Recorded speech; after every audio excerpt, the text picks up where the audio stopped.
Welcome to Cyprus Diaspora Uncovered. In this episode of Cyprus Diaspora Uncovered, Chief Scientist of the Republic of Cyprus, Demetris Skourides, shares an inspiring and forward-looking perspective on the transformative role of the Cypriot diaspora in shaping the nation's future. In his opening address at the Cyprus Diaspora Forum 2026, held on May 7th at the AMARA Hotel in Limassol, he highlights how the forum is more than a gathering of great minds.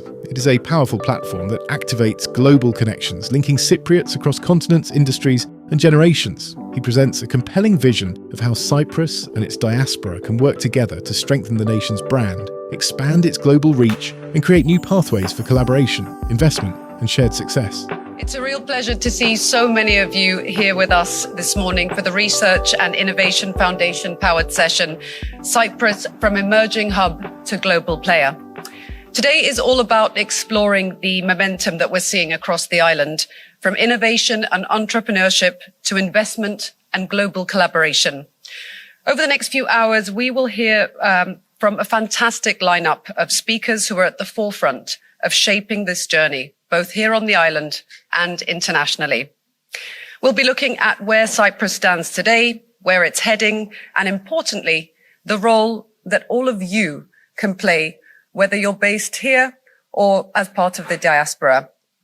This is an ever-evolving ecosystem, and we're really at the forefront of a very, very exciting time. We'll also hear directly from some of the companies and organizations driving this process and giving you a real sense of the opportunities that are emerging. So we have a full program ahead. Let's get started. To open the session today, it's my pleasure to welcome the Chief Scientist of the Republic of Cyprus, Demetris Skourides, who will share the country's vision for innovation and its global ambitions. We can have a round of applause. Actually, I'll move up. Good morning, everyone. Can you hear me? How many of you did not want to wake up and be here? Okay, so I guess you're all ready.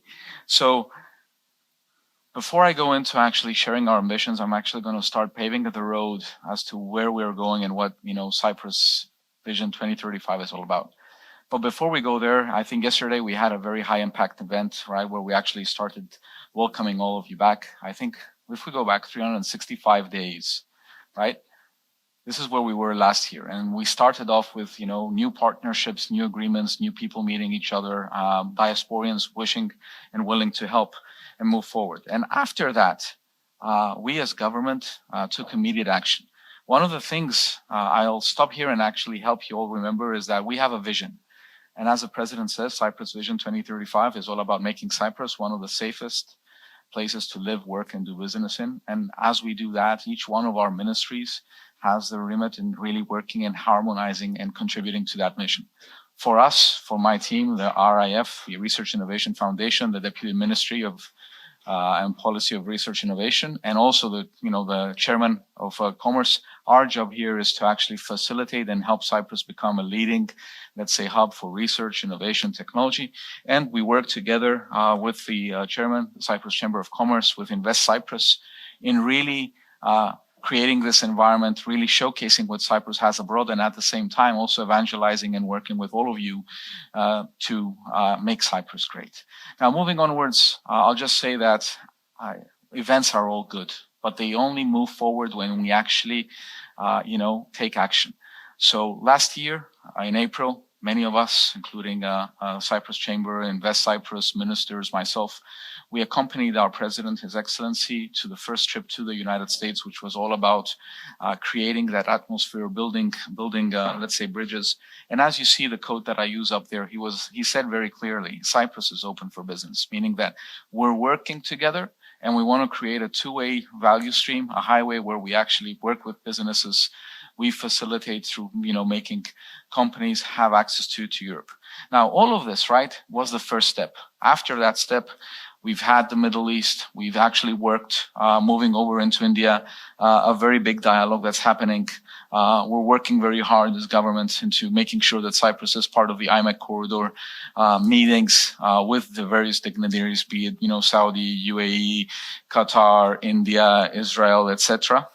And we fast forward into September, right? September was my visit to Australia. I think I was invited last year by the Cypriot Australian Chamber in Australia, visited Australia. We had some meetings with government, His Excellency, the Ambassador, meetings facilitated by Dear George, by Philly, by Dear James, where we actually started working on preparing the ground between Australia and Europe to work together through Cyprus. Now, I'll stop here and just say that many people often wonder and say, can really Cyprus become a global or a regional hub? The answer is yes. I won't be reading items that you see here behind me on the screen, but the most important thing is that we've gone up to number 25 on the Global Innovation Index. As you see, we're moving fast from a perspective of really transforming the industry and the way that Research Innovation Foundation works. And I'll say thank you to this gentleman here, Theodoros Lougaidis, the Director General of the Research Innovation Foundation, which I chair, and the team and our team, because they've done something very, very important. They've worked very hard to streamline, right, the processes and the way systems work so that they can actually give grants in a way that is actually creating value 3 times faster. So we've gone down, right, to be able to really cut off 60% of the inefficiency to make it easier, more flexible, more transparent for all companies who want to come to Cyprus, want to be part of the innovation ecosystem, and they want to actually, grow. Now, as you see, strategic location, global positioning, an ecosystem that is growing. Take a number, keep this number with you. We've grown between 2020 to 2025, 5x in the number of companies that are coming into these startups. So you can imagine that the amount of potential is big. Now, again, not many people see all of this into one slide, but all of the things that I shared there earlier before, the missions, the Chamber of Commerce, the President, the ministers, all of the engine that is really working hard is really actually not just going on trips. It actually does create value. As you see here, all of these investments come from different areas, right? The Cypriot ecosystem is growing. And this is all happening mainly because of 2 things. People are trusting the value that the ecosystem is building. People are trusting the innovation. People are trusting the innovation ecosystem. People are trusting the way that the country is changing, the new processes we're building, and the transparency that we're building over, which is very, very important. Now, let me talk to you about something really tangible. I see some gentlemen here in the room, but 1 year after the president started going on the mission, right? Within less than 1 year, we have companies that are smaller, others are bigger. You recognize some of the logos that are all showing interest in working here with us.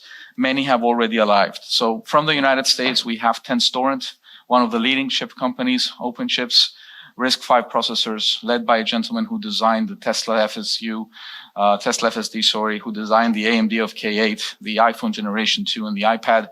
Opening up an R&D office here in Limassol, the city, right? Why? Because he believes that we do have the talent. We're not, without talent. We have Arisant Limited, again, Arisant, a Greek diasporian or Cypriot diasporian from Denver, Colorado, moved over into the services business. We have Becentric from Silicon Valley, Plug and Play, which is an accelerator and incubator that everybody knows, working very, very, one of the most known, actually the biggest ones in the industry that helps startups grow. We have others that are coming from Seattle. Artemis Industries will actually be with us tomorrow. Gentleman ex-Microsoft decided to come to Cyprus, create a startup, and he's already working in the first 16 months on a government project, right? In a project that we at RIF have actually launched called AI for Government. Fast forward to India, as you see LTI Mindtree, you see drone destinations, you see Shadunga, which is basically in cybersecurity and also artificial intelligence sovereign solutions. And then we have 2 gentlemen. I think I might have gotten the logos wrong, but we have 2 gentlemen from Australia. Again, this is another example that have actually been moving here to actually trust Cyprus as a gateway into Europe. We'll talk more about, HUMRN later on and ESG Perform. But I'd like to say thank you to all of you diasporians and especially the ones that trust Cyprus in moving forward. Again, it's not the sun, right? It's the talent. It's the strategic environment. It's the fact that Cyprus is small enough but yet agile enough to be able to really help you facilitate into the EU.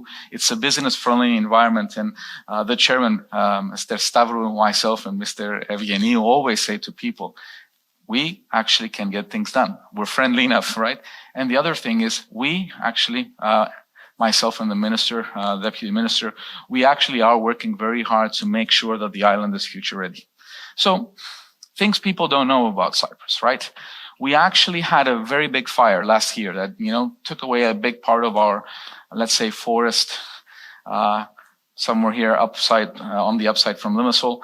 Within that time, right, then we realized that we had an R&D company that was actually developing a solution that could actually help us predict and prevent the next one. PyroGuard is a solution that is actually created by a diasporian, a gentleman, a Cypriot from London, who actually has now moved it into 50 communities. There are towers, right? And they actually have the capability of detecting and really predicting where a fire will go. This is actually now growing more than 200 customers moving onwards. If you go to the left upside, actually that's the left upside, so no, the other way, I see the screen. SOZO, you look at SOZO in healthcare, you look at NIPD, you look at the German oncology. 3 very strong companies, started from startups, and now we're growing. SOZO is already, covering on the neuromodulation side everywhere from the United States all the way down to Australia. One week you'll find them in Australia, the next week you'll find them in Thailand, the next week you'll find them in Harvard or Florida or Miami, right? And they actually help, treat what we call, Alzheimer's or multiple sclerosis, others. German oncology, one of the leading institutes here in Cyprus, one of the first hospitals that will be fully digitized, pioneering work on basically diagnostic and prostate cancer. Agora 3.0, which is a project funded by the Research Innovation Foundation, is something that builds something bigger. Within it, with the German oncology, we've even gone over, build a bridge to India, talking with the Tata Memorial Hospital so that we can actually find a way to leverage data, right? Harmonize the data, make sure that we can actually learn from that data and really be able to, start having insight in more than one types of cancers. Others, defense tech, there's various examples in media and ad tech. One of the items in the surprises I have later for you comes from a company that started off with a one-man person, an entrepreneur using AI, and he had a surprise for the UAE, and I'll share it in a few words. CMMI, again, we have a chairman of the board of the CMMI who's here. Very interesting topics of what are happening with drones, with USVs, with artificial intelligence, autonomous technologies, coral reefs that are artificial. So what we're seeing here is that we have the capability to do R&D coming up from a chip all the way to maritime and shipping, all the way to healthcare.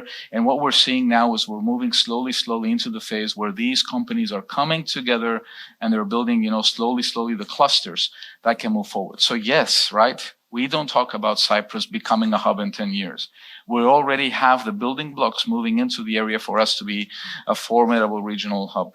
Now, when I came here in the country, returning back from my international experience, we had to start, preparing the ecosystem.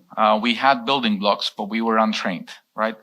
Taking a system and an ecosystem from, the bottom of a hill and moving it up to the mountain requires something very important for you to know exactly where and at what type of the journey you need training. It's like Kilimanjaro, right? You think you can climb up Kilimanjaro, but you need to understand that every 1,000 feet you go up is a completely different challenge. Well, what we've done today as Cyprus until 2026 is very impressive. As you see, right? All of the indicators are moving upwards. In fact, we moved from Global Innovation Index from number 28 to number 25.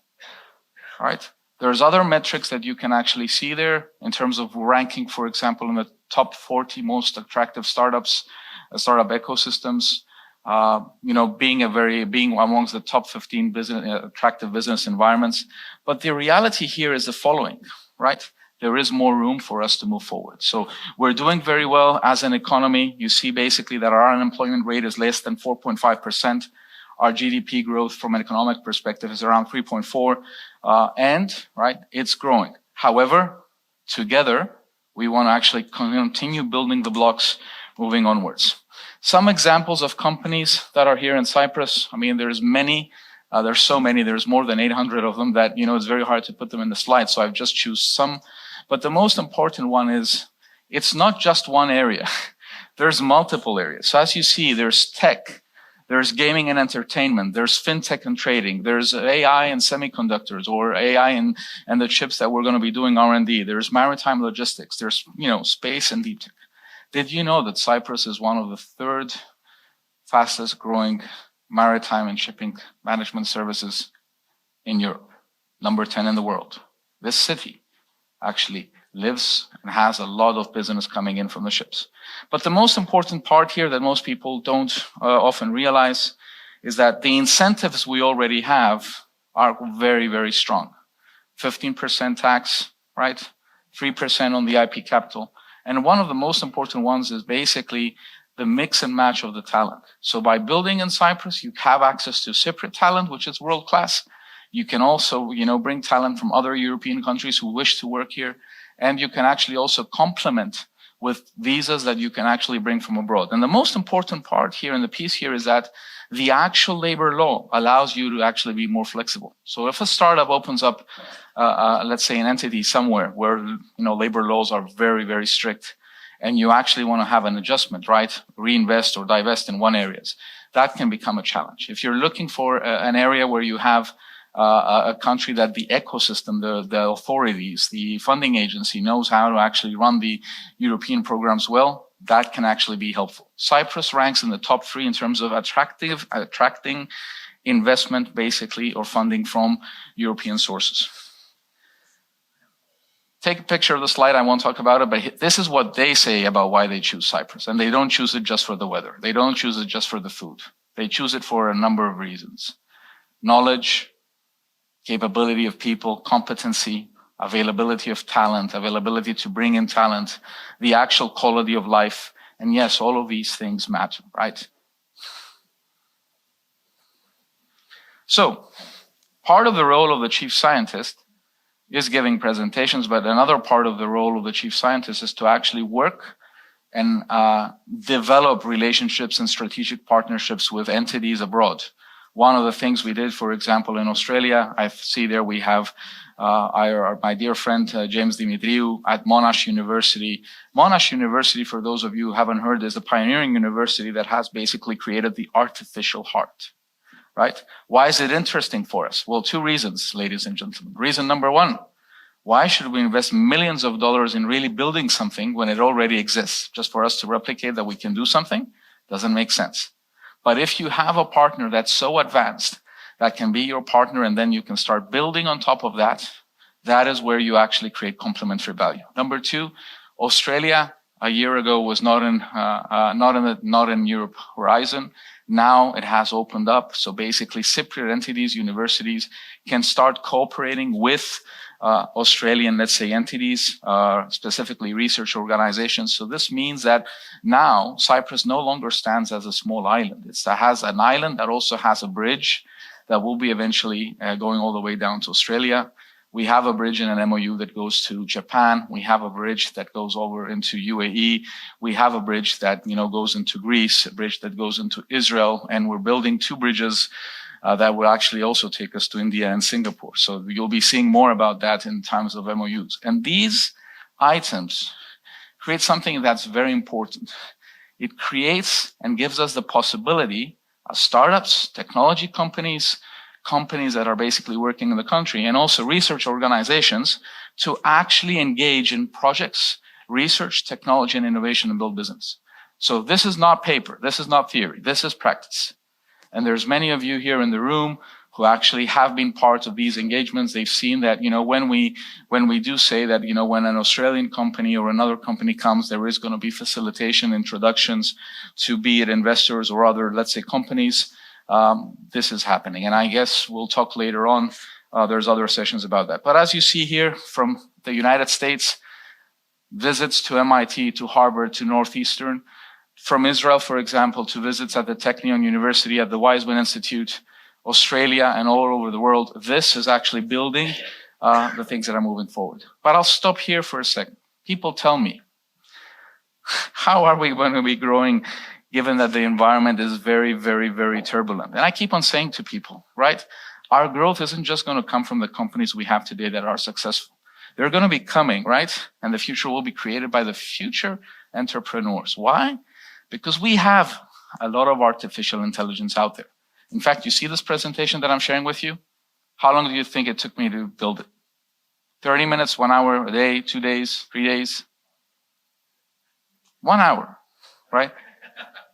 No marketing agency, no creative agency, 1 hour, right? Because of the usage of artificial intelligence. So just imagine, right, that the power that's coming to us, right? So solo entrepreneurs or solopreneurs are the term, are going to be coming, right? People who can actually build $1 billion companies much faster.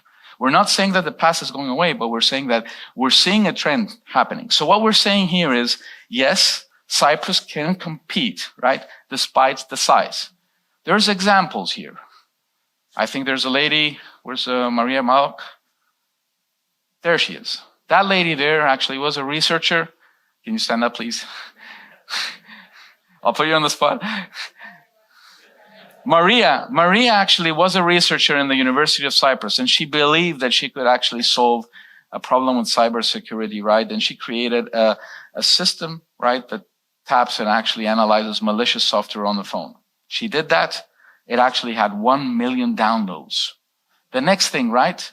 We saw an opportunity where our president believed in the defense, let's say, cluster.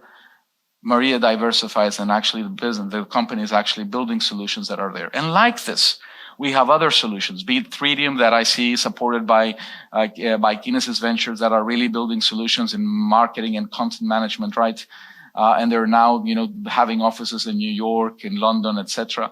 All of these are important. Size is not the problem. It can be a determinant advantage. The second point I want to actually, and I always keep on telling this to our startups, is stop waiting. Stop waiting for the grant. Stop waiting for somebody to tell you, here's the ticket, go build it. Think about building, experimenting, right? And then shipping, right? The third one, which is even more important, when you build a startup, you're not just building a company. You're building something that is legacy changing. It's nation building. Why? Because if your startup is very good, right? It actually creates more capability in terms of resources, capability in terms of skills. It creates and increases the talent density in the nation. It actually, attracts investment. It actually helps create, that trust, that integrity that we want. And this is what we're seeing. Every company that comes and starts building, starts increasing, and that changes the demographic. And this is why, right? We encourage those of you who think that you have ideas, you have, solutions, bring them over and move forward. By the way, you can see that this is an AI slide, right? We don't have skyscrapers that look like Burj Khalifa and Limassol, and I think that the old city of Amathus is a bit, probably didn't look like that. But anyways, right? So the message is, right? Do not underestimate what can emerge, right? If Cyprus can actually focus on really creating the next decade. And I think if we look at it from 10 years from now, we're probably going to have 2 unicorns. We're already working. I'm personally committed to actually bringing a decacorn in. So I think this can be a game changer. Now,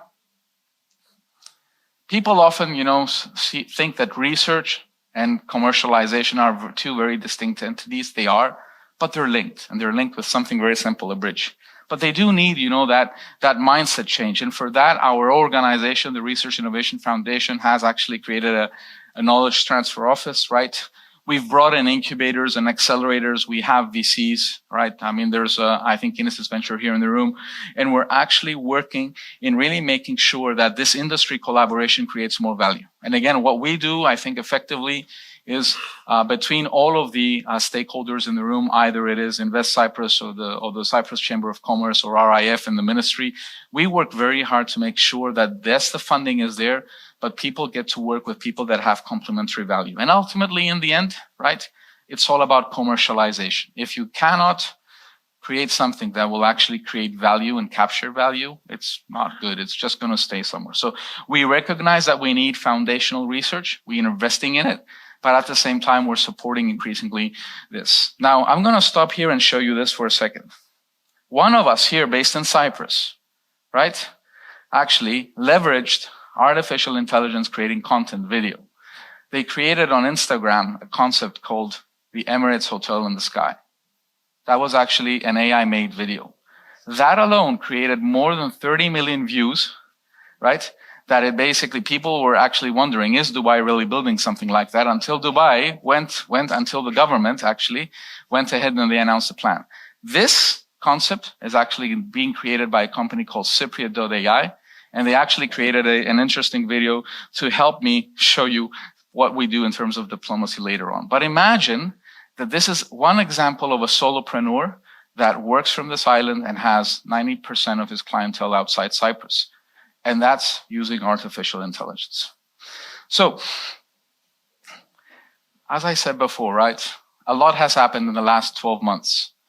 Trips, the president, United States, New York, the Minds in Cyprus program launch in London, trips to Australia, trips over to South Africa, and all around the world, the Cyprus Business Council, tremendous value and I think initiatives we've actually kicked off in the UAE. And I'd like to thank, I think, all of the family here. I see Andreas, I think George Partasidis, I see Haris, I see a lot of other members of the Business Council in Dubai. So thank you for your support.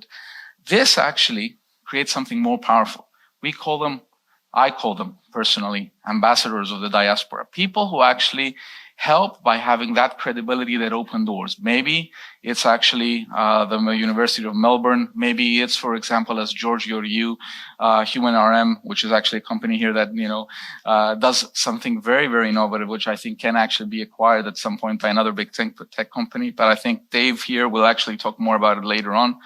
But the most important part is by showcasing and facilitating people to see the real value in what Cyprus can bring to the table, really requires us to all be together. And this is the value that I bring, I think, from the diaspora.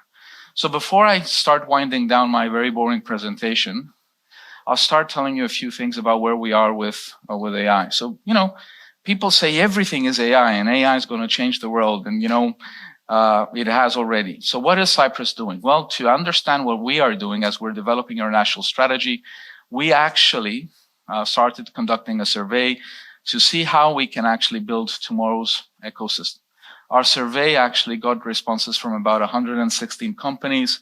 They're cataloged and actually analyzed in terms of a model where we can actually see if they're ready to market, if they're actually visionaries, meaning they do have a vision, but they're not executing.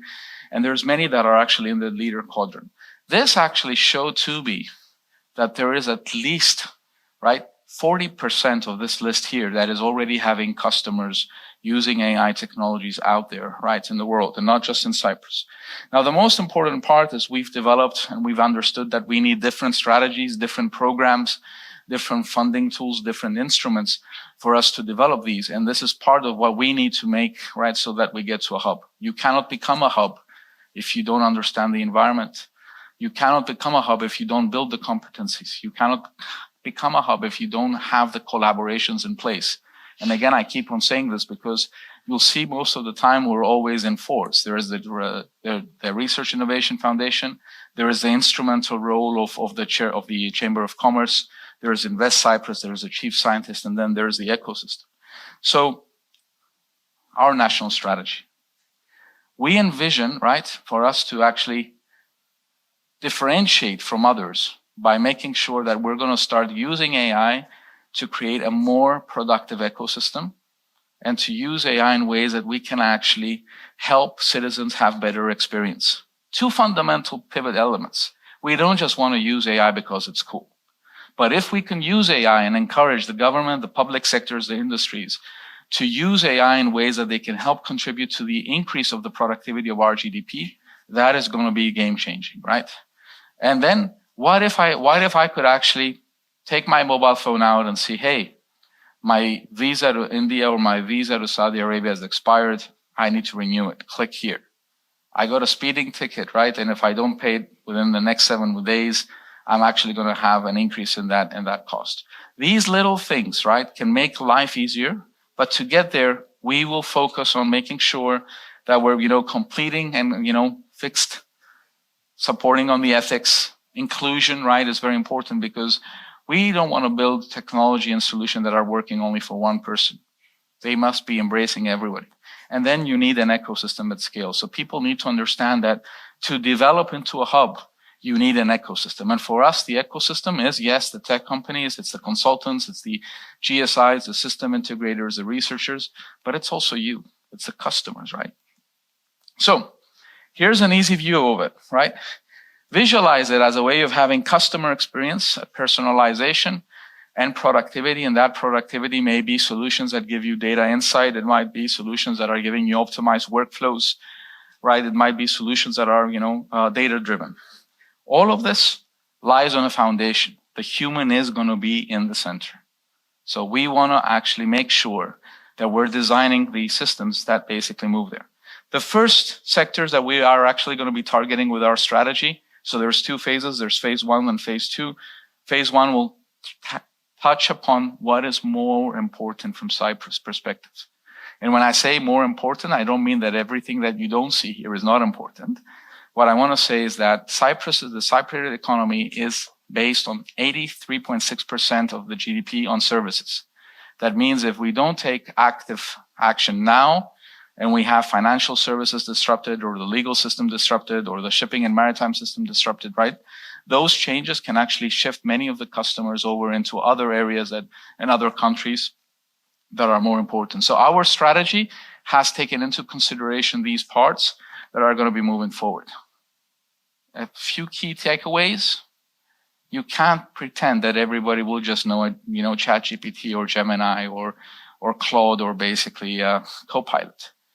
For us to succeed in this journey, we embrace and we know that basically we need to pivot to lifelong learning. We need to understand that training accountants is very different than training doctors.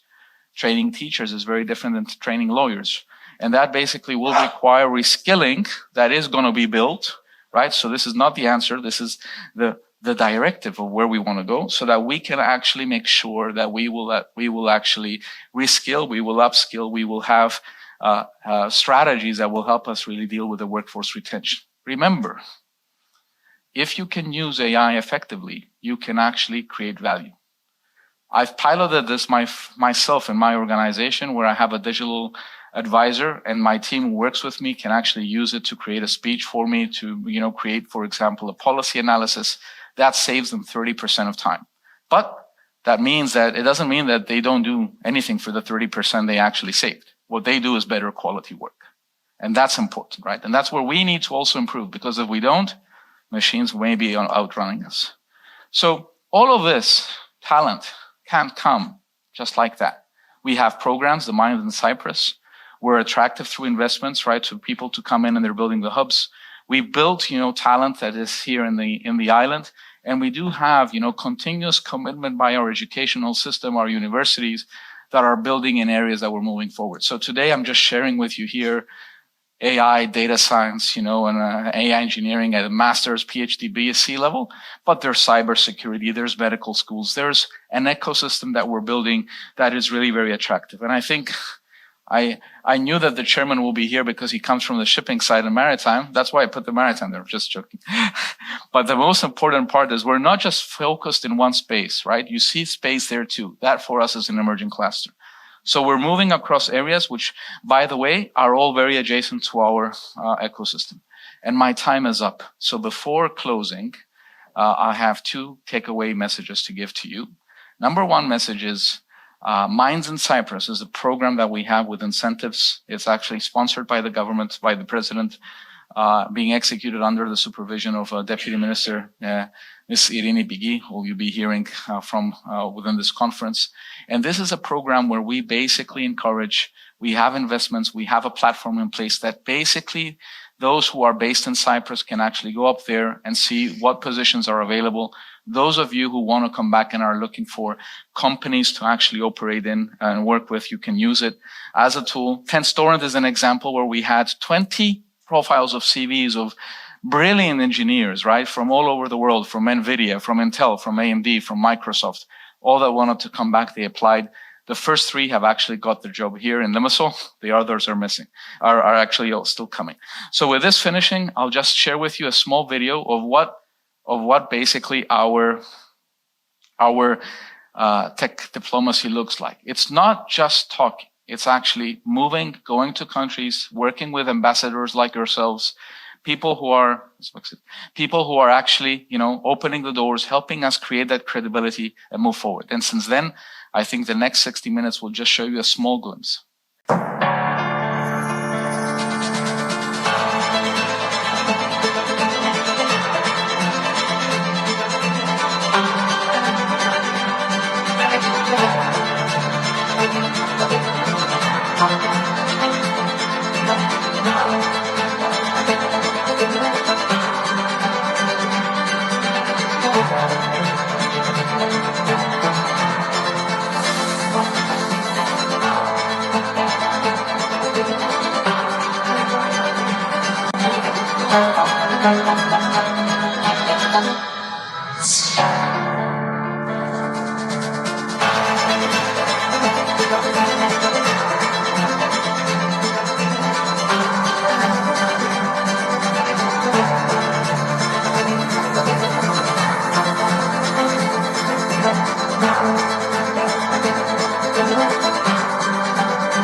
So to conclude, for all of you diasporians from London, from the United States, India, UAE, and Australia, thank you for being the greatest ambassadors of Cyprus. Thank you very much for your time.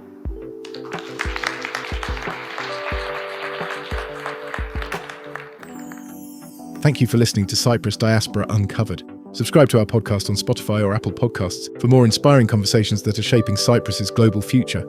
You can also explore more episodes on our website and selected video interviews on our YouTube channels.